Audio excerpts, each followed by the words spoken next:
आप देख रहे हैं अपना बिहार और आपके साथ मैं हूं विवेक। सिवान से बड़ी खबर इस वक्त की, जहां दीवार गिरने से 2 बच्चों की मौत हो गई है। तेज आंधी के कारण यह दीवार गिरी, यह बताया जा रहा है। दीवार गिरने से दबकर बच्चों की मौत हुई है। सारा प्रवीण और अफरोज आलम की मौत हुई है। पचरुखी थाने के जसौली के शेख पट्टी गांव की यह घटना है। तो सिवान से बड़ी खबर, दीवार गिरने से दबकर बच्चों की मौत हुई है। 2 बच्चे इसी दीवार, जो तस्वीरें आप देख पा रहे हैं, इस दीवार की चपेट में आ गए। तेज हवाएं चल रही थी। सारा प्रवीण बताया जा रहा है। जसौली के शेख पट्टी गांव की घटना है, जहां पर यह गंभीर घटना घटी है। बड़ी खबर इस वक्त की, जहां दीवार गिरने से 2 बच्चों की मौत हो गई और तेज आंधी के कारण बताया जा रहा है कि एक पुरानी दीवार थी जो ढह गई और इसकी जद में 2 बच्चे आ गए। दीवार गिरने से दबकर बच्चों की मौत। और ये तस्वीरें आप देख पा रहे हैं, इसी दीवार के ढहने से इसकी चपेट में बच्चे आए और उनकी मौत हो गई। अफरोज आलम और सारा परवीन नाम है मृतकों का। जसौली के शेख पट्टी गांव की घटना है। मधेपुरा के चौसा थाने के घोसई में हुए 2 लोगों की जहरीली शराब से संदिग्ध मौत मामले में एक नया मोड़ आ गया। मृतक आलोक के ससुर और अभिनव के पिता सुबोध झा ने चौसा थाने में गांव के ही प्रभात कुमार समेत 3 लोगों के खिलाफ हत्या का मामला दर्ज कराया है। मृतक के पिता ने संपत्ति हड़पने की नीयत से कोल्ड ड्रिंक की बोतल में जहर देकर धोखे से बेटे और दामाद को पिलाकर उसकी हत्या का आरोप लगाया। पहले शराब पीने से मौत की आशंका जताई जा रही थी। आरोप लगाया गया है कि इन्हीं के गांव के प्रभात कुमार जी हैं, जिनसे इनका लड़ाई झगड़ा संपत्ति का विवाद आदि रहता है उनके परिवार के लोगों से। वो परसों दिन की रात्रि यानी 21 तारीख की रात्रि में 9 बजे 2 कोको कोला का कोल्ड ड्रिंक्स का बोतल लेकर के आए, साथ में लिट्टी चोखा और सिंघाड़ा भी लेकर के आए और इनके दोनों दामाद और बेटे को लेकर छत पे चले गए। वहीं पे एक कोको कोला का बोतल इन लोगों को दिया गया और दूसरा बोतल उनके द्वारा खुद पिया गया। कुछ नशीली जहरीली चीज़ कोको कोला में मिला करके इन लोगों को पिलाया गया, जिससे ये घटना हुई। औरंगाबाद के रानीगंज में पिछले 4 दिन के भीतर 3 लोगों की संदिग्ध मौत के बाद पूरे गांव में सन्नाटा है। छोटे से टोले के हर घर से रोने बिलखने की आवाजें आ रही हैं, लेकिन दूसरी तरफ लोगों के बीच गुस्सा भी है। गुस्सा इस बात का है कि जब शराबबंदी कानून लागू है तो फिर उनके गांव में या फिर उसके इलाके में शराब की बिक्री क्यों और कैसे हो रही है। 3 लोगों की संदिग्ध मौत के बाद औरंगाबाद पुलिस ने शराब के खिलाफ अभियान छेड़ रखा है। अब तक 26 लोगों को गिरफ्तार किया गया। हालांकि मृतक परिजन पुलिस की कार्रवाई को दिखावा बता रहे हैं। नीतीश कुमार सरकार जो है कि बोल रहे हैं कि हम बिहार में दारू बंद कर दिए हैं, तो बंदी से ज़्यादा तो सर जो है कि दारू यहाँ ज़्यादा बिक रहा है और गरीब आदमी है जो है कि पीने जा रहा है तो उसको जहरीला शराब मिल रहा है और अमीर आदमी जो जा रहा है तो बढ़िया बढ़िया दारू पी करके अपना एसी में ऐश कर रहे हैं। मधेपुर वाली घटना में एक लापरवाही के कारण ALTF के जो प्रभारी को उन्होंने निलंबित किया है और लोकल चौकीदार के ऊपर भी निलंबन कार्रवाई की गई है। हम लोग आगे प्रयास करेंगे, इसको और बढ़ाएंगे, इस छापेमारी और गिरफ्तारी। लखीसराय के बढ़ैया में 35 घंटे बाद आंदोलन खत्म हो गया। रेलवे ने भरोसा दिया है कि बढ़ैया में जिन ट्रेनों के ठहराव की मांग की जा रही है वो सभी ट्रेनें 2 महीने में वहां रुकने लगेंगी।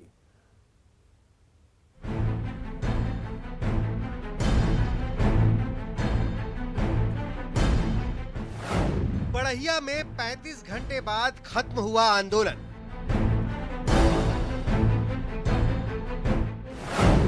60 दिन में 7 ट्रेनों के ठहराव का आश्वासन।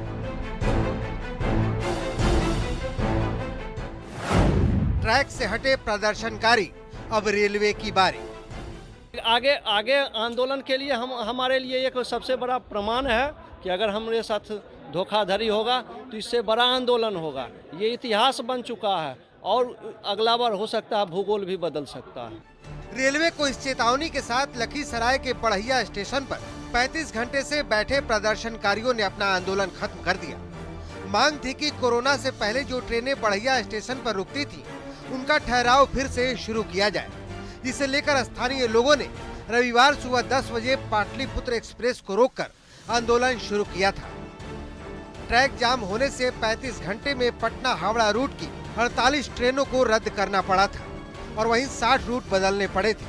मगर अब रेलवे ने ट्रेनों के ठहराव की मांग मान ली है। यहाँ वीडियो कॉन्फ्रेंसिंग के माध्यम से डीआरएम साहब से बात कराई और डीआरएम साहब ने सबको एक आश्वासन दिया कि हम लोग पाटलिपुत्रा एक्सप्रेस का 15 दिनों के अंदर ये करते हैं। बाकी जो 6 ट्रेनें हैं उन 6 ट्रेनों का भी जो है वो पूरा समीक्षा करके और सबका एक समाधान 60 दिनों के अंदर, मैक्सिमम अवधि 60 दिन है, 60 दिन के अंदर में उन्होंने कहा है, इनको आश्वासन दिया है कि हम इसका ठहराव बहाल करने की पूरी व्यवस्था करने की कोशिश करेंगे और इन्होंने ठोस रूप से आश्वासन दिया है। प्रदर्शनकारियों की तरफ से पहले 9 ट्रेनों की मांग रखी गई थी, मगर अब 7 ट्रेनों के ठहराव की बात कही जा रही है, जो 60 दिन में चरणबद्ध तरीके से किया जाएगा। और तय ये हुआ है कि आपका जितना भी ट्रेन का मांग है वो क्रमबद्ध तरीके से देंगे, जिसमें पाटली आपका सबसे पहले, उसके बाद जनसेवा सेकंड में, और इसके बाद धीरे धीरे जो ट्रेन आगे आगे आते जाएगा। लेकिन ये टोटल के टोटल क्रमबद्ध तरीके से आपको 2 महीना के अंदर सबके सब मिल जाएगा। स्थानीय लोग रेलवे के भरोसे पर हट तो गए हैं, लेकिन ये चेतावनी भी दी है कि अगर 60 दिन में वादा पूरा नहीं हुआ तो इससे भी बड़ा आंदोलन होगा। न्यूज़ 18 के लिए बढ़ैया से राकेश कुमार की रिपोर्ट। भागलपुर के कहलगांव बीआरसी में प्रखंड साधन सेवी यानी कि बीआरपी का खुलेआम घूस मांगने का वीडियो वायरल हो रहा है। प्रखंड साधन सेवी राजेश कुमार सिंह शिक्षक से काम करवाने के एवज में 1000 रुपए की डिमांड कर रहे थे। शिक्षक मनोज यादव शिक्षक 500 रुपए घूस दे रहा था, जिसका वीडियो वायरल हो रहा है। हालांकि न्यूज़ 18 इस वायरल वीडियो की पुष्टि नहीं कर रहा। गोपालगंज से बड़ी खबर है, शराबी पति ने की पत्नी की हत्या और बताया जा रहा है कि पीट पीट कर उसने अपनी पत्नी को मार डाला। मासूम बच्चों के सामने ही पत्नी का मर्डर किया उस पति ने। आनन फानन में शव को भी जला दिया गया है। आरोपी पति समेत ससुराल वाले फरार बताए जा रहे हैं। मृतका के भाई ने प्राथमिकी दर्ज करा दी है। आरोपियों की गिरफ्तारी के लिए छापेमारी जारी है। कुचायकोट थाने के सासामूसा गांव की घटना है। कटिहार में बाइक शोरूम के कैशियर को गोली मारकर हत्या कर लूट मामले का पुलिस ने खुलासा किया है। बाइक शोरूम के कर्मी ने ही अपने भाई और साथियों के साथ मिलकर हत्या की वारदात को अंजाम दिया था। पुलिस इस मामले में 4 अपराधियों को गिरफ्तार कर चुकी है और साथ ही बाकी आरोपियों की गिरफ्तारी के लिए छापेमारी कर रही है। 6 मई को मुफस्सिल थाना क्षेत्र के सरसा चौक के पास बाइक शोरूम के कैशियर की गोली मारकर हत्या कर 6 लाख रुपए लूटे गए थे। इसमें मेन मास्टरमाइंड जो है वो मृतक का सहकर्मी ही है, वो फाइनेंसर ही है। उसी आयशा हीरो बाइक शोरूम में उसी ने जो है अपने भाई के साथ मिल करके ये पूरा जो है घटना के तैयारी इन लोगों ने की है। और इसमें जो अगर आपराधिक जो अगर कहा जाए मुख्य सरगना जो है गौतम शाह है, जो कि हम लोग उस पर छानबीन कर रहे हैं। बहुत सारी घटनाओं को जो है वो लाइनअप और पूरा जो है साजिश रचा है। मधुबनी में कांग्रेस नेता हिमांशु कुमार के बेटे और रिश्तेदारों पर हमले के आरोपियों की गिरफ्तारी के लिए मुनादी कराई जा रही है। बासोपट्टी थाने के सीरियापुर गांव में पुलिस ने कैंप लगा रखा है। वहीं सोमवार को गांव में इश्तेहार चिपकाकर ढोल बजाकर यह मुनादी कराई गई है कि अगर आरोपियों ने सरेंडर नहीं किया तो उनकी संपत्ति कुर्की जाएगी। 16 मई को सीरियापुर गांव में आपसी विवाद में अंधाधुंध फायरिंग करते हुए कांग्रेस नेता हिमांशु कुमार के परिजनों पर हमला किया गया था, जिसमें 5 लोग घायल हुए थे। पुलिस अब तक 5 आरोपियों को गिरफ्तार कर चुकी है, लेकिन 8 अब भी फरार हैं।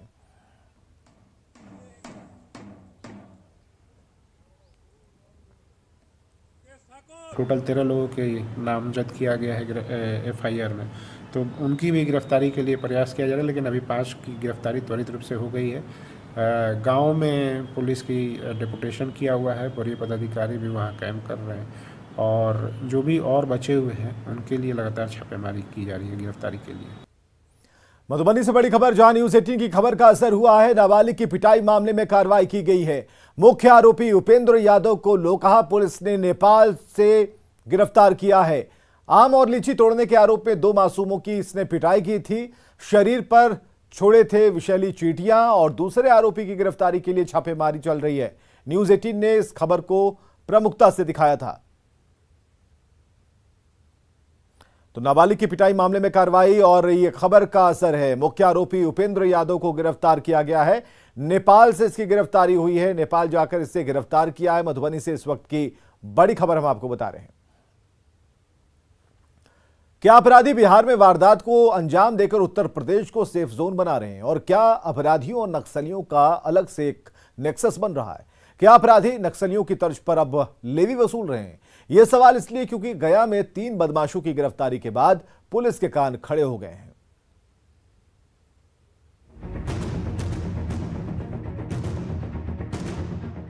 पेट्रोल पंप फूकने की ये तस्वीरें 6 दिन पहले की हैं। 17 मई को तकरीबन रात के 11:45 बज रहे थे। 3 बदमाश आते हैं, बेखौफ होकर पेट्रोल पंप के पास जाते हैं और दोनों पंप को आग के हवाले कर देते हैं। बदमाश पेट्रोल पंप पर खड़ी कुछ गाड़ियों को भी आग के हवाले कर देते हैं, जैसा कि आप तस्वीरों में साफ साफ दिख रहे हैं।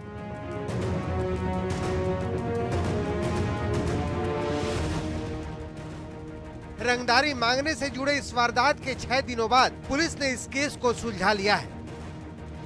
पुलिस ने केके टाइगर्स गिरोह के 3 बदमाशों को हथियार के साथ गिरफ्तार किया है।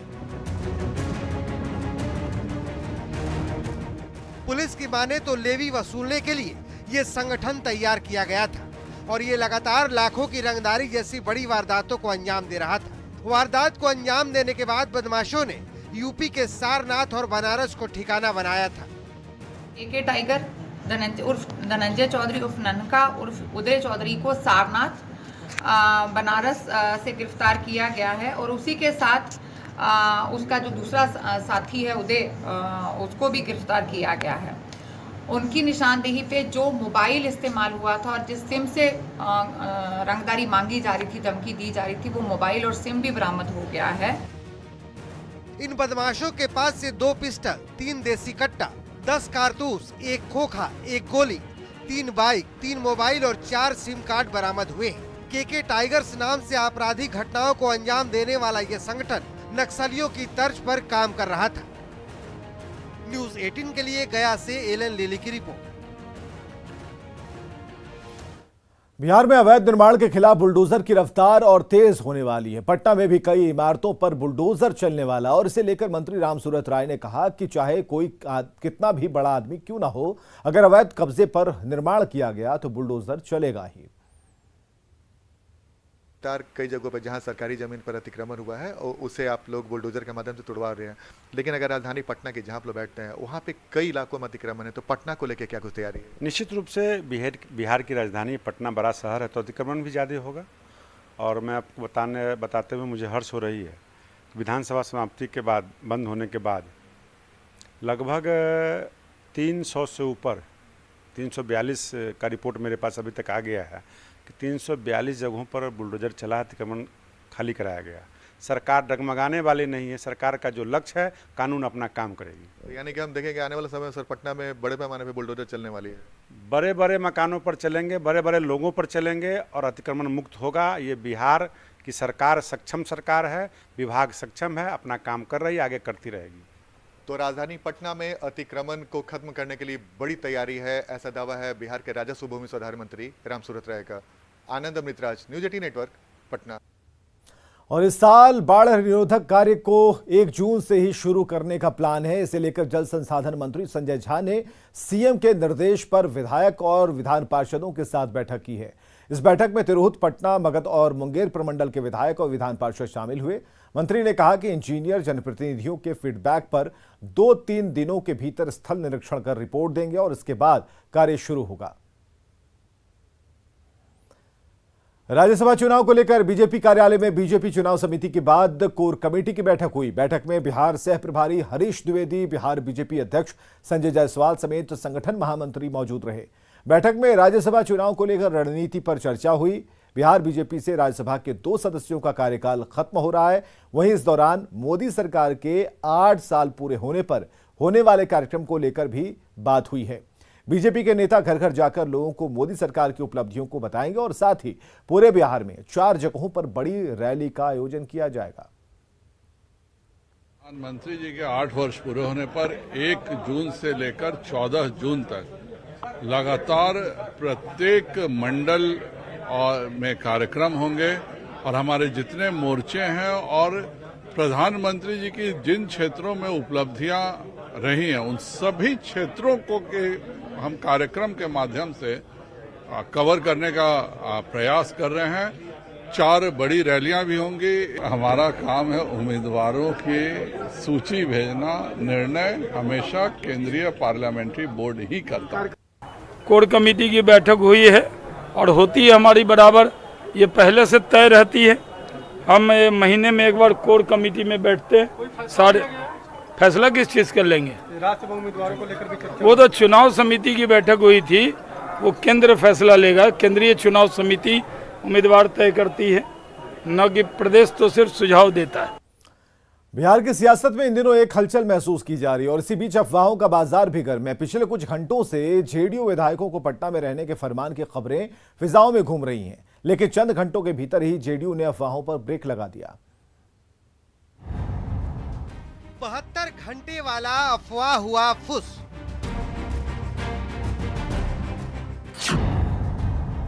सियासी अफवाहों पर जेडीयू का ब्रेक। बिहार के सियासत में अचानक से एक खबर तेजी से फैलती है कि जेडीयू विधायकों को ये निर्देश दिया गया है कि अगले 72 घंटे तक उन्हें राजधानी पटना में ही रहना है, पटना नहीं छोड़ना है। जैसे ही खबर वायरल होती है, बिहार में सियासी हलकों में सरगर्मी तेज हो जाती है।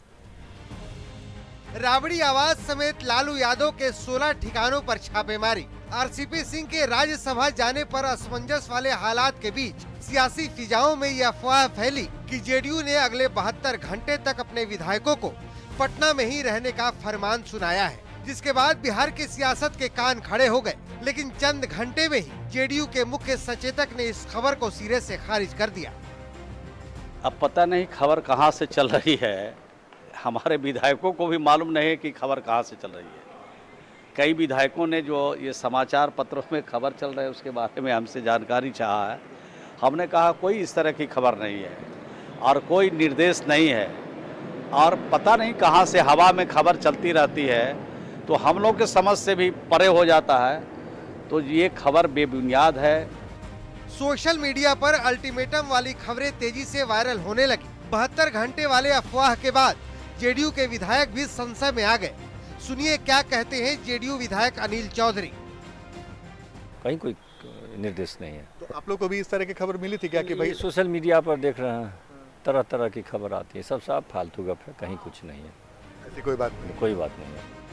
72 घंटे वाला अफवाह तो फुस हो गया, लेकिन ये भी सच है कि धुआं तभी उठता है जब आग लगी हो। न्यूज़ 18 के लिए पटना से आनंद अमृत राज की रिपोर्ट। और आगे देखिए जोहार झारखंड।